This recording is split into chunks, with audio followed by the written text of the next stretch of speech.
kamusta ka?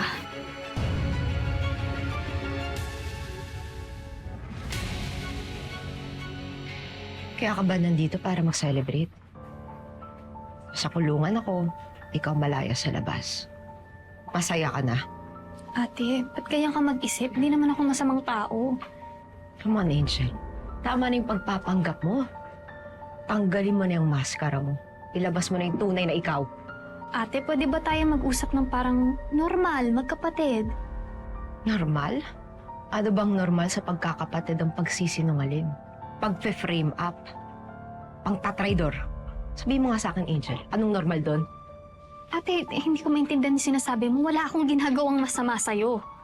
Ilang beses ko na nakita yung paawa mo mukha, nakakasawa na. Kung wala akong importanteng sasabihin, umalis ka na. Pumunta ako rito para patawarin ka. Tama ba yung narinig ko? Ako papatawarin mo. Salamat ah. Ako pa pala may kasalanan. Kapal talaga ng pagmumukha mo, Angel. Oo, ate. Ikaw ang may kasalanan kung bakit tayo nasira.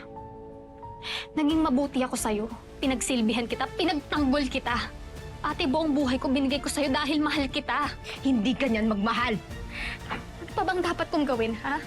Ano pa bang dapat kong gawin para tanggapin mo ako, ate, para mahalin mo ako? Hindi ko matatanggap at mamahalin ang isang katulad mo. Tulad ko na ano? Ha? This is pointless. Ate, diretsuhin mo nga ako. Ano pa ba ang dapat kong gawin para mahalin mo ako tulad ng pagmamahal ko sa'yo?